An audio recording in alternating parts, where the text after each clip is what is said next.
La gestion des talents, c'est une préoccupation de plus en plus banale, courante dans les entreprises aujourd'hui. Alors l'ouvrage essaye de montrer pourquoi c'est une préoccupation actuelle, qu'est-ce qu'on met dedans, cette gestion des talents, qu'est-ce que c'est qu'un talent, et aussi quelles sont les pratiques, mais aussi les limites des pratiques de gestion des talents. La notion de talent, elle est utilisée par beaucoup d'entreprises, ce qui ne signifie pas que tout le monde mette la même définition derrière le même terme. Ce que la notion véhicule, c'est quand même deux choses importantes.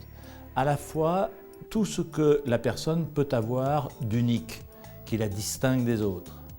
Puis deuxièmement, le talent, c'est avant tout quelque chose qui a besoin d'être travaillé et d'être développé.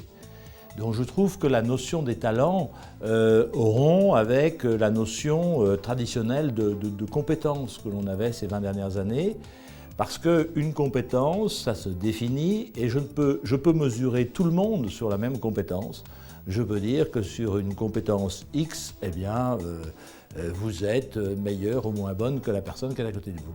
Alors que le talent, c'est pour ça qu'on en parle pour un artiste ou pour un sportif, c'est quelque chose de véritablement unique. C'est une espèce de combinaison rare de compétences rares. Il y a une dizaine d'années, parce que ça émerge fortement il y a une dizaine d'années, les entreprises se trouvaient dans une situation de lutte féroce pour essayer d'attirer certaines compétences qui étaient vraiment rares. Le premier livre important sur la gestion des talents, ça sort en pleine bulle Internet. Quand toutes les entreprises veulent essayer d'attirer les mêmes compétences au même moment.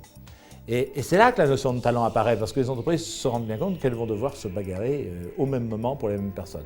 Avec, c'est vrai, la prise en compte à ce moment-là, pour la première fois, des problèmes démographiques. Du fait que, surtout en Occident, on vit un basculement démographique et que les générations dans lesquelles on va devoir trouver ces compétences rares, eh bien, elles ont tendance à réduire. Premièrement, la détection d'un talent, on s'aperçoit bien que les outils traditionnels dont on dispose d'assessment eh bien, sont totalement nécessaires, utiles, mais aussi parfois un petit peu insuffisants. Les bonnes pratiques de gestion des talents, c'est généralement quand les RH, parce qu'elles ont de la compétence elles-mêmes, voire du talent, parce qu'elles ont une bonne connaissance de l'entreprise, parce qu'elles ont aussi un bon sens politique dans l'organisation, eh bien, elles ont su repérer au gré des entretiens, au gré des visites, au gré de toutes les situations, d'être en contact avec les personnes, elles ont su repérer ces combinaisons rares, de compétences rares que l'on pouvait développer. Donc je pense que les RH, elles peuvent vraiment montrer pour cette gestion des talents, eh bien, leur professionnalisme dans la connaissance des personnes et la connaissance de l'autre. Il est certain que si je veux pratiquer la gestion des talents au niveau d'une entreprise, eh bien, ça redonne du poids au centre, c'est-à-dire à la fonction centralisée. Tout bon patron de pays ou de division n'a aucun intérêt à voir partir ses talents. Donc si on veut avoir une gestion des talents qui optimise l'utilisation de ces talents dans l'entreprise, on est bien obligé d'avoir une pratique qui soit centralisée. Et ça peut rompre avec les pratiques de ces dernières années.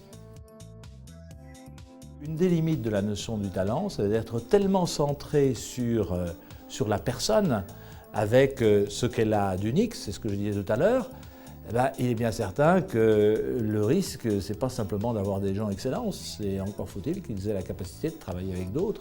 Si vous avez une équipe de football avec uniquement des talents et des stars, ça ne fait pas forcément une bonne équipe. Ça fait un ensemble de stars, mais ça ne fait pas une équipe. Et je pense que ça, c'est une grande limite. Plus on met l'accent sur ce qui est unique et individuel et lié à une personne, plus on peut avoir de difficultés à les faire fonctionner avec les autres. Mais en faisant toujours bien attention à ce que les deux soient en phase et en cohérence, c'est-à-dire à ne pas abandonner des problématiques classiques de gestion des ressources humaines au profit de gestion des talents ou réciproquement.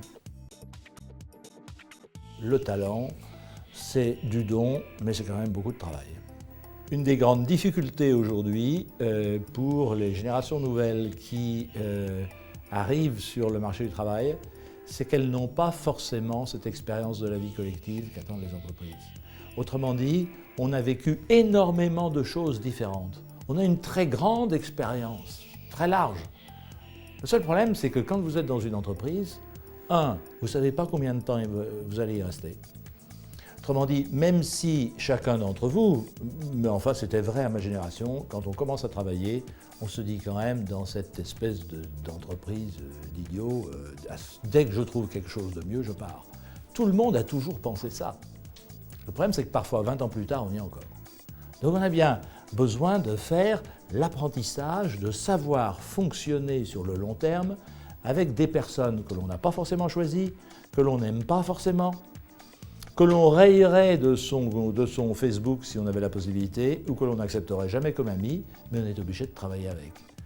Et il me semble qu'une école, fonctionner, vivre dans une école, ça doit apporter ça, c'est-à-dire apprendre à fonctionner avec des gens avec lesquels je ne passerai pas forcément un week-end.